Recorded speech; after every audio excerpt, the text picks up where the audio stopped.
Bharatiya Nyaya Sanhita new Indian penal code என்ன சொல்லுது, புதுசாக வந்த சட்டம், அதுதான் இன்றைக்கி இந்த வீடியோவில் பார்க்க போகிறோம். Ladies and gentlemen, I am ரஷ்யா கெல்லை. வாங்க இந்த வீடியோக்குள்ள போவோம். இது நாள் வரைக்கும் இந்தியன் பீனல் கோட் இபிகோ நிறைய சினிமாவில் பார்த்துங்க, இபிகோ தண்டனை சட்டம் அப்படின்ற மாதிரி பார்த்துருப்பீங்க. அதுதான் இந்தியாவில் அமலுக்கு இருந்தது. அது பார்த்திங்கன்னா வெள்ளைக்காரன் காலத்தில் கொண்டுட்டு வரப்பட்ட ஒரு சட்டம். கிட்டத்தட்ட 100 ஆண்டுகளுக்கு மேலாக, அதாவது அப்போ கொண்டு வந்தோம்னா அந்த இந்தியன் பீனல் கோடு கொண்டு வருவது 1860. கிட்டத்தட்ட அதில் ஒரு 40, இதில் ஒரு 100, 160 வருஷம் கிட்டத்தட்ட அந்த சட்டம் இந்தியாவில் அமலுக்கு இருந்திருக்கு. அப்படிப்பட்ட ஒரு இந்தியன் பீனல் கோட் அப்படின்ற சட்டத்தை நம்ம இந்திய அரசாங்கம் இப்போ அது ரத்து செய்து புதுசாக பாரதிய நியாய சங்கீதா 2023 அப்படின்னு புது சட்டம் உருவாக்கிட்டாங்க. இப்போ பழைய சட்டம் என்ன சொல்லிச்சு, இப்போ புது சட்டம் என்ன சொல்லுது அப்படின்னு பார்த்தீங்கன்னா, புது சட்டத்தில் கொண்டுட்டு வர்றதுக்கான காரணம் என்ன சொல்லியிருக்காங்கன்னா, நான் கோடிஃபை பண்ணுறோம்.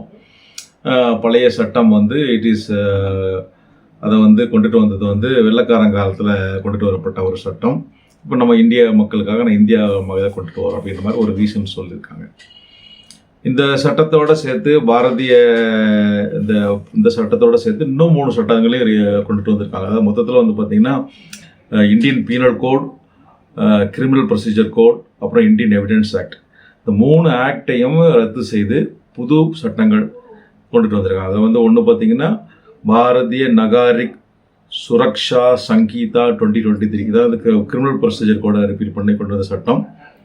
பாரதிய நியாய சங்கீதா 2023ன்றது இந்தியன் பீனல் கோடை ரத்து செய்யப்பட்ட புத்தகம். அப்புறம் பாரதிய சாக்ஷா அதிநியம் 2023, இது இந்தியன் எவிடன்ஸ் ஆக்டை ரத்து செய்யப்பட்டு புதுசாக வந்த சட்டம்.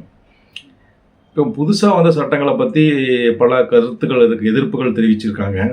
பல வழக்கறிஞர் மத்தியிலே சரி, தமிழக அரசுங்களும் சரி எதிர்ப்புகள் தெரிவிச்சிருக்காங்க. பட் இது என்னன்னா, இப்போ சட்டங்கள் பார்லிமெண்ட்டில் பாஸ் பண்ணியாச்சு. ஜூலை 1 அது அமலுக்கும் வந்தாச்சு. ஸோ இன்றைக்குள்ள சூழ்நிலைகளில் பார்த்திங்கன்னா, இப்போ அந்த சட்டம் இந்தியாவில் அமலுக்குப்படுத்தப்பட்டதுனால அது என்னென்னு தெரிஞ்சிக்க வேண்டிய ஒரு கட்டாயத்தில் நம்ம இருக்கோம். தெரிஞ்சிக்க வேண்டிய அவசியமும் நமக்கு இருக்குது. என்னை பொறுத்தவரைக்கும் கேட்டிங்கன்னா, இந்த புது சட்டத்தை சரியாக தப்பான்றது அது ஒரு பாலப்போக்கில் தான் இன்னும் அட்மினிஸ்ட்ரேஷன் பண்ணும்போது தான் அது எவ்வளோ சிறப்பானதா அல்லது அதில் குறைகள் இருக்கா அப்படின்றது தெரிய வரும். பட் எனக்கு தெரிஞ்ச ஒரு விஷயம் என்னென்னா, இவங்க இந்த பேரை அட்லீஸ்ட் வச்சு இப்படி பேரை வச்சுருக்க வேண்டாம். இப்போது இந்தியன் பீனல் கோடு 2000 பழைய காலத்தில் 1860ன்றது இப்போ புதுசாக வந்ததுன்னா நியூ இந்தியன் பீனல் கோட் 2023 அப்படின்னு வச்சுருந்துருக்கலாம். அதே மாதிரி நியூ கிரிமினல் ப்ரொசீஜர் கோட் அப்படின்னு போட்டு வச்சுருக்கலாம். நியூ எவிடன்ஸ் ஆக்ட் 2023 அப்படின்னு கொண்டு வந்துருக்கலாம். அதை விட்டுட்டு புதுசாக ஒரு வாய்க்குள்ளேயே நுழைய முடியாத வார்த்தைகள், அது ஹிந்தி வார்த்தையா அல்லது சான்ஸ்கிரிட் வார்த்தையான்னு தெரியல. சான்ஸ்கிரிட் தான் சொல்கிறாங்க. பாரதிய நியாய சங்கீதா, பாரதிய நகாரிக்கு சுரக்ஷா சங்கீதா, அப்புறம் பாரதிய சாக்ஷயா அதிநியம் அப்படிலாம் ஒரு வார்த்தைகளை போட்டு வாயில் வர முடியாத வார்த்தைகளை வச்சுக்கிட்டு ஒரு சட்டம் இயற்றப்பட்டது எனக்கு அதில் ஒரு சரியான முறையாக தெரியலை. அதை நம்ம தமிழில் என்ன சொல்லணும், ஒரு பேர் வைக்கிறாருந்தா அது ஒரு காரண பெயராக இருக்கணும். வளையல் அப்படின்ற பேர் வச்சுன்னா என்ன இப்போ மீனிங் இருந்தது, வளைந்திருப்பதால் வளையல் அப்படின்ற மாதிரி பேர் வைப்பாங்க. இப்போ நிறைய பழைய சட்டங்களை மாற்றி புது சட்டங்களை கொண்டு வந்திருக்காங்க. இதுக்கு முன்னாடி இப்போ கம்பெனிஸ் ஆக்ட் 1956 கொண்டு வந்தாங்க. அதை இப்போ மாற்றி 2013 கம்பெனிஸ் ஆக்ட் 2013 கொண்டு வந்தாங்க. ஸோ மக்களுக்கு அது ஒரு பழைய பெயரை அப்படியே வச்சு வருஷத்தை மட்டும் மாற்றி கொடுக்கும்போது இது பழைய சட்டம் புது சட்டம்ன்ற மாதிரி தெரிய வரும். அது வழக்கில் உள்ளவங்களுக்கு ஈஸியாக இருக்கும். இப்போ புதுசாக அந்த வாயில் வர முடியாத ஒரு சான்ஸ்கிரிட் வார்த்தையை உள்ள சுழற்சி அதை எல்லாரும் பழகிக்கணும்னு கம்பல் படுத்துறது இட்ஸ் நாட் ரீசனபிள் அப்படின்ற மாதிரி நானும் ஃபீல் பண்ணுறேன். தமிழக முதலமைச்சர் அவர்களும் கூட இது மாதிரி நீங்கள் சான்ஸ்கிரிட் வார்த்தையை பெயராக வச்சுருக்கிறது சரியில்லை, அது கான்ஸ்டியூஷன் வயலேஷன் 348 வயலேஷன்ற மாதிரி இன்றைக்கி பேப்பரில் ஒரு நியூஸ் வந்திருக்கு, மனு கொடுத்துருக்கதா கேள்விப்பட்டிருக்கோம். ஸோ என்னை பொறுத்த வரைக்கும் அட்லீஸ்ட் குறைஞ்சபட்சம் நீங்கள் பேரையாவது பழைய பேரே ரிட்டர்ன் பண்ணியிருக்கலாம், எல்லாருக்கும் புரிகிற மாதிரி வார்த்தைகளை யூஸ் பண்ணியிருக்கலாம். அது ஒரு சரியாக படலை. அது என்னோடய கருத்து. பழைய சட்டத்தில் உள்ள பார்த்தீங்கன்னா இந்தியன் பீனல் கோடு வந்து 1860 வந்திருக்காங்க. இப்போ இந்த சட்டம் வந்து பாரதிய நியாய சங்கீதம் வந்து 2000 சங்கீதா 2023 கொண்டு வந்திருக்காங்க. பழைய சட்டத்தில் வந்து பார்த்தீங்கன்னா சட்டத்தில் வந்து 511 செக்ஷன்ஸ் இருந்தது. இப்போ புதுசாக வந்த சட்டத்தில் வந்து பார்த்தீங்கன்னா 358 செக்ஷன்ஸ் தான் இருக்குது. ஸோ கொஞ்சம் சுருக்கியிருக்காங்களா, இல்லை நிறைய செக்ஷனை டிலீட் பண்ணதெல்லாம் கொஞ்சம் குறைச்சி ஓரளவு கோடிஃபை பண்ணியிருக்காங்கன்ற மாதிரி தெரிய வருது. அப்புறம் பார்த்தீங்கன்னா இதுக்கு முன்னே இப்போ புதுசாக வந்த சட்டத்தில் வந்து பார்த்தீங்கன்னா இந்த அஃபென்சஸ் அகெயின்ஸ்ட் உமன் அப்புறம் சில்ட்ரன் எல்லாத்தையும் ஒரு கோடிஃபை பண்ணி ஒரே சாப்டரில் கொண்டுட்டு வந்திருக்காங்க. ஸோ சாப்டர் 5 வந்து பார்த்தீங்கன்னா offences against woman and offences against children ஒரே இதில் கொண்டுட்டு வந்திருக்காங்க. அதே மாதிரி சாப்டர் 6 வந்து அஃபென்சஸ் அஃபெக்டிங் ஹியூமன் பாடியை ஒரு இதை கொண்டுட்டு வந்திருக்காங்க. இது ஒரு ஒரு ஒரு ஒருங்கிணைப்ப மாதிரி இருக்கும்போது பழைய சட்டங்களில் அங்கங்கே தனித்தனியாக இருந்தது, இது ஒருங்கிணைச்ச மாதிரி இருக்குது. அடுத்தது பார்த்தீங்கன்னா அட்டம்ப்ட் அபெட்மெண்ட்டு கான்ஸ்பிரசி எல்லாத்தையும் வந்து ஒரே சாப்டரில் கொண்டு வந்திருக்காங்க. அது வந்து சாப்டர் 6 கொண்டுட்டு வந்திருக்காங்க. ஸோ இதையும் பிரிஞ்சு கடந்தது வந்து ஒரே இடத்துல கொண்டுட்டு வந்திருக்க மாதிரி கொண்டு வந்திருக்காங்க. அப்புறம் இன்னொரு விஷயம் என்னென்னா, இப்போ வந்து இது கம்யூனிட்டி சர்வீசஸ் பனிஷ்மெண்ட்டுன்னு பார்த்தீங்கன்னா செக்ஷன் இதில் வந்து பார்த்திங்கன்னா முதல்ல வந்து டெத் சென்டென்ஸு, அப்புறம் லைஃப் இம்ப்ரிசன்மெண்ட்டு, ரிகரஸ் இம்ப்ரிசன்மெண்ட்டு, சிம்பிள் இம்ப்ரிசன்மெண்ட்டு, ஃபைன் அப்படின்ற மாதிரி தான் இருந்தது. இப்போ புதுசாக பனிஷ்மெண்ட்டில் இன்னொரு விஷயத்தை கொண்டுட்டு வந்திருக்காங்க. என்னென்னா கம்யூனிட்டி சர்வீஸ். ஸோ ஒரு குட்டி தப்பு பண்ணியிருந்தானா அவனுக்கு வந்து தண்டனை கொடுக்கறது போல ஒரு கம்யூனிட்டி சர்வீஸ் செய்யலாம் அப்படின்ற மாதிரி கொடுக்கலாம் அப்படின்ற மாதிரி புதுசாக ஒரு இன்னோவேட்டிவாக சொல்லப்பட்டிருக்கு. ஸோ புதுசாக ஒரு punishment that is called community service பண்ணலாம் அப்படின்ற மாதிரி கொண்டுட்டு வந்திருக்காங்க. அப்புறம் இன்னொரு விஷயம் என்னென்னா, அந்த அபட்மெண்ட் வந்து வெளிநாட்டில் பண்ணியிருந்தாங்க. நீங்கள் இந்தியாவில் ஒரு குற்ற செயல் இருக்குது, வெளிநாட்டிலேருந்து அபட்மெண்ட் பண்ணியிருந்தாலும் அந்த விஷயமும் இந்தியாவில் செய்யப்பட்டது மாதிரியே கருதப்படும் அப்படின்ற மாதிரி ஒரு விஷயத்தை செக்ஷன் 48 ஆஃப் தி புது ஆக்டில் கொண்டுட்டு வந்திருக்காங்க. ஸோ வெளிநாட்டிலேருந்து ஒருத்தன் தூண்டி விட்டு ஏதாவது பண்ணி அது வந்து இந்தியாவில் ஒரு கஃபன்ஸ் நடந்ததுன்னா அவன் வெளிநாட்டில் இருந்திருந்தாலும், இப்போ உதாரணத்துக்கு பார்த்தீங்கன்னா இந்தியன் பீனல் கோட் அப்படின்றது சட்டம் வந்து என்ன, ஒரு அஃபென்ஸு இந்தியாவில் நடந்தால் தான் அவனை மட்டும்தான் அதை கட்டுப்படுத்தும். இப்போ இந்தியாவில் ஒரு கொலை பண்ணால் இந்தியாவில் உள்ள கேஸ் பண்ணி புக் பண்ணியிருப்பான். இதே இதை வந்து அமெரிக்காவில் ஒரு கொலை நடந்ததுக்கு இந்தியாவில் இடையில புக் பண்ண முடியுமானா புக் பண்ண முடியாது. இப்போ இதில் உள்ள இப்போ புதுசான அபேட்மெண்ட் அங்கேருந்து தூண்டி விட்டு அங்கேருந்து ஒருத்தர் கொலை பண்ணுறதுக்கு எல்லாம் என்கேஜ் பண்ணி இங்கே வந்து பண்ணாங்கன்னா அங்கே வெளிநாட்டில் இருந்து அவன் தூண்டி விட்டாலும் அதுவும் இங்கே பண்ண மாதிரி வரும் அப்படின்ற மாதிரி செக்ஷன் 48 கொண்டுட்டு வந்திருக்காங்க. அப்புறம் பார்த்தீங்கன்னா செக்ஸுவல் இன்டர்கோர்ஸ் வந்து பற்றி புதுசாக ஒரு செக்ஷன் கொண்டு வந்திருக்காங்க. அதாவது வந்து பார்த்தீங்கன்னா செக்ஷன் 69 ஒரு ஃபால்ஸ் ப்ராமிஸ் கொடுத்து ஒருத்தர் செக்ஸுவல் இன்டர்கோர்ஸ் பண்ணலாம், இல்லை நான் உன்னை கல்யாணம் பண்ணிக்கிறேன் அப்படின்னு ஒரு ஃபால்ஸ் ப்ராமிஸ் போட்டு அது ஒரு செக்ஸுவல் இன்டர்கோர்ஸ் பண்ணுறதோ, இல்லை இது மாதிரி உனக்கு ப்ரொமோஷன் தரேன், உனக்கு வந்து வேறு அவனோட ஐடென்டிட்டியை வந்து மறைச்சி ஒரு செக்ஸுவல் இன்டர்கோர்ஸ் பண்ணாலும் அதையும் ஒரு அஃபென்ஸாக செக்ஷன் 69 புதுசாக கொண்டுட்டு வந்திருக்காங்க. இது BNS ஆக்டில் புதுசாக. அப்புறம் வந்து இதுவும் ஸ்நாச்சிங். இதுக்கு முன்னாடிலாம் வந்து பழைய சட்டத்தில் வந்து பார்த்திங்கன்னா தெஃப்ட்டு ராபரி அப்படின்ற ஒரு செயின் ஸ்நாச்சிங் பண்ணிட்டு போனான்னா அவனை வந்து தெஃப்ட்டில் போடுவாங்களா ராபரியில் போடுவாங்க, அது மாதிரி தான் போட்டுட்டு இருந்தாங்க. இப்போ வந்து ஸ்நாச்சிங்கிறதுக்கு வந்து அதே ஒரு தனியாக ஒரு அஃபென்ஸாக அதை கொண்டுட்டு வந்து அதுவும் பனிஷ்மெண்ட்டுக்கு கொண்டு வந்துருக்காங்க. செக்ஷன் 304 அப்படி தனி பிரிவை கொண்டு வந்திருக்காங்க. இது ஒரு இன்னோவேஷனான விஷயம். இப்போ இதுக்கு முன்னாடி கேங் ரேப் பண்ணாங்கன்னா அதில் வந்து கேங் ரேப் பண்ணியிருக்கவங்களுக்கு வந்து வயசு வித்தியாசம் பார்த்து மைனராக இருந்தால் அவனுக்கு கம்மியான தண்டனையும் மைனர் இல்லாதவனுக்கு ஜாஸ்தியான தண்டனைன்ற மாதிரி இருந்தது. இந்த சட்டத்தில் இப்போ என்ன பண்ணியிருக்காங்கன்னா கேங் ரேப் பண்ணியிருந்தால் வயசு கம்மியான இருந்தாலும் அவனுக்கும் அதே ஈக்குவல் பனிஷ்மெண்ட்டு தான், வயசு வித்தியாசம் இல்லாமல் அப்படி அவங்களுக்கு டெத் பெனால்ட்டி வரைக்கும் அல்லது லைஃப் இம்ப்ரிசன் வரைக்கும் கொடுக்கணுன்ற மாதிரி கொண்டுட்டு வந்திருக்காங்க. இப்போ புதுசாக இன்னொரு செக்ஷன் 76 and 77 அது வந்து பார்த்தீங்கன்னா assault of and use of criminal force to woman with intent to disrobe her or voyeurism of the அதை வந்து ஒரு அஃபென்ஸாக கொண்டுட்டு வந்திருக்காங்க. ஒரு பெண்களுடைய வந்து ஒரு ஆடைகளையோ இதே களையிறது வாங்கிறது அவங்கள வந்து இது பண்ணுற அவங்களுடைய மானப்பங்கு பண்ணுறது வந்து அதையும் புதுசாக ஒரு அஃபென்ஸாக வந்து புதுசாக அதை வந்து section 76 and 77 assault of criminal use of force voyeurism அப்படின்ற மாதிரி ஒரு அஃபென்ஸை புதுசாக கொண்டுட்டு வந்திருக்காங்க. இதுவும் பழைய செக்ஷனில் இல்லாத ஒரு விஷயம். அப்புறம் வந்து பார்த்திங்கன்னா செக்ஷன் 95ல் புதுசாக என்ன கொண்டு வந்திருக்காங்கன்னா, ஒரு வெளிநாட்டில் உள்ள குழந்தைய வேலைக்கு கொண்டுட்டு வர்றது இப்போ கம்பல் பண்ணி கொண்டுட்டு வர்றது, அதுவும் ஒரு அஃபென்ஸாக கொண்டுட்டு வந்திருக்காங்க. அப்புறம் வந்து மோட்டார் ஆக்சிடெண்ட்டில் வந்து ஒருத்தனை அடிச்சுட்டு ஒரு கார் விபத்தில் அடிச்சுட்டு நிற்காமல் ஓடி போயிட்டான்னா அதையும் ஒரு பெரிய ஒரு அஃபென்ஸாக இப்போ புதுசாக ஒரு ஆக்டில் கொண்டு வந்திருக்காங்க.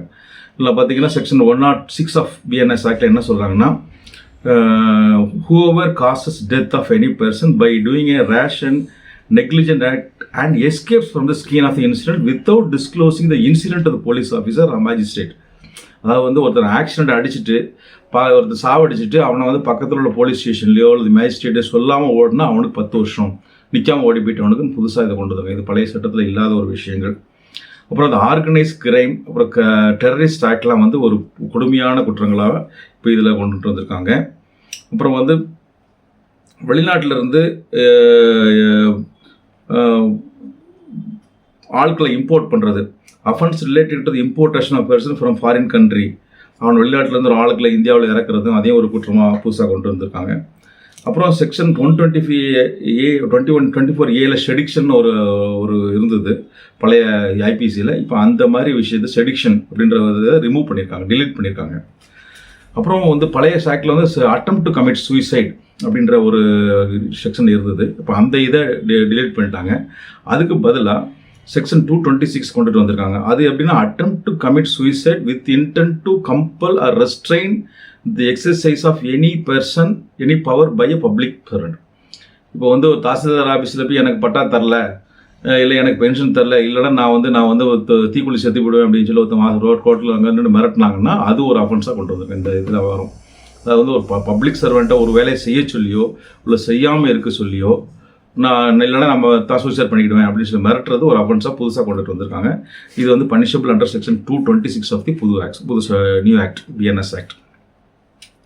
அப்புறம் வந்து கிரீவியஸ் ஹர்ட் வந்து கொஞ்சம் கிரீவியஸ் ஹர்ட்டுக்கும் கொஞ்சம் அதிகமான பனிஷ்மெண்ட் கொடுத்துருக்காங்க. அதுவும் ஒரு கம்யூனிட்டி பேஸ்மெண்ட்லையோ ரேஸோ ஒரு குரூப்பாக சேர்ந்து ஒருத்தருக்கு காயங்கள் ஏற்படுத்தும் போது, அதுவும் குறிப்பாக ரேஸு, கேஸ்ட்டு, கம்யூனிட்டி பேஸ்மெண்ட்டில் அந்த மாதிரி ஒரு கிரீவியஸ் ஹர்ட் பண்ணுவோம். அதை வந்து ஒரு ரிகரஸாக பண்ணி ஒரு கொடுமையான குற்றமாக கருதி அதுக்கு 7 வருஷம் வரைக்கும் தண்டனை கொடுக்கலாம், ஃபைன் கொடுக்கலான்ற மாதிரி கொண்டுட்டு வந்திருக்காங்க.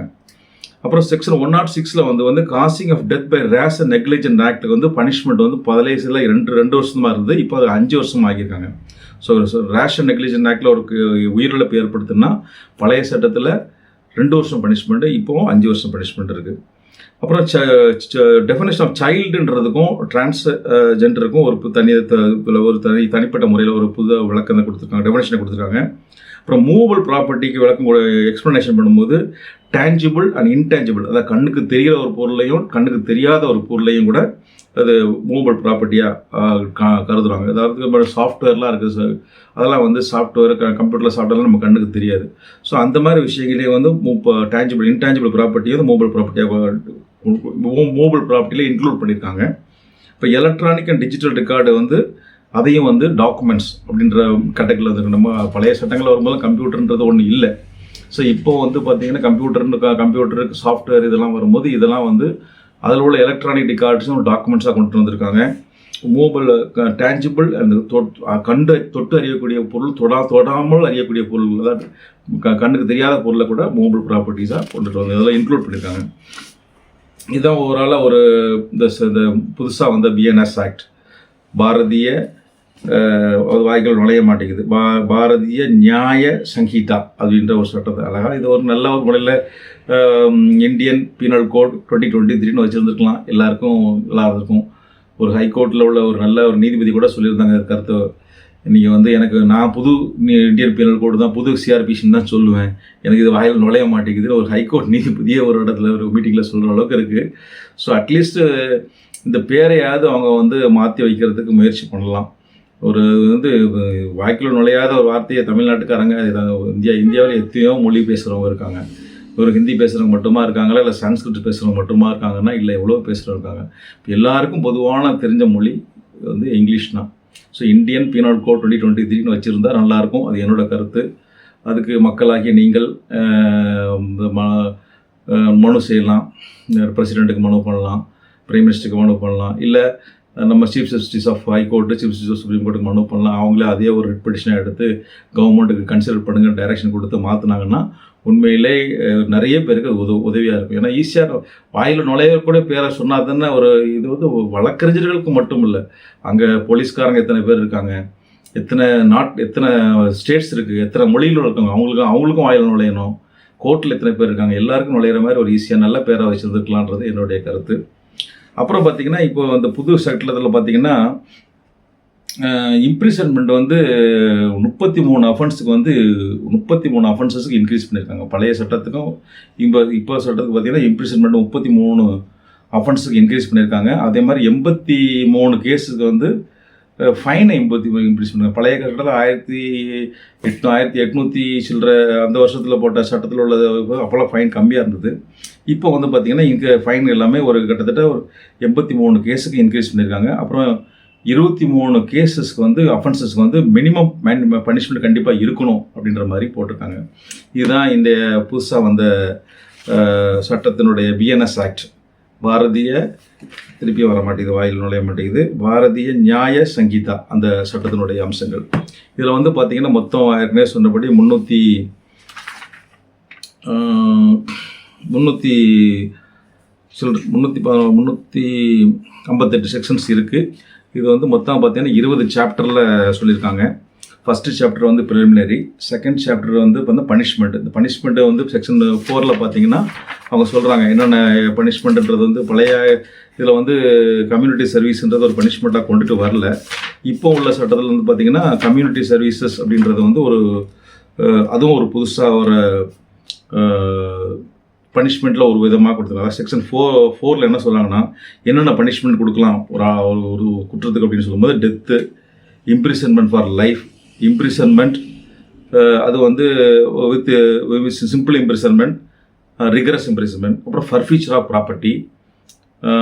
ப்ராப்பர்ட்டியை இழக்கிறது, ஃபைனு, அப்புறம் கம்யூனிட்டி சர்வீஸ். புதுசாக அந்த கம்யூனிட்டி சர்வீஸ்ன்றதை ஆட் பண்ணியிருக்காங்க.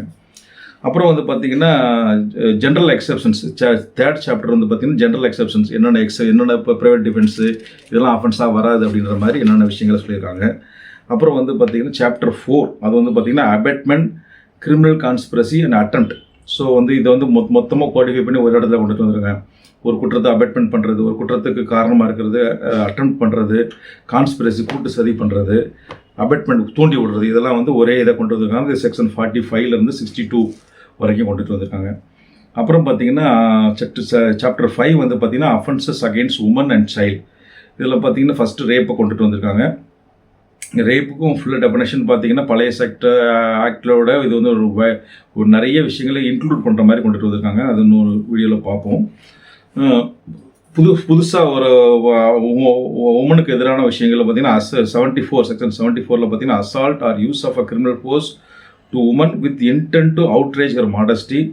அப்புறம் வந்து செக்ஷன் 76 பார்த்தீங்கன்னா assault or criminal force to woman with intent to disrobe அப்படின்ற ஒரு செக்ஷனை கொண்டு வந்திருக்காங்க. 77 வாவரிசம் அப்படின்ற புதுசாக ஒரு பெண்களை அவமானப்படுத்துறது, மானபங்கப்படுத்துறது, உடைகளை களையிறது, இதெல்லாம் வந்து அஃபென்ஸாக புதுசாக கொண்டுட்டு வந்திருக்காங்க.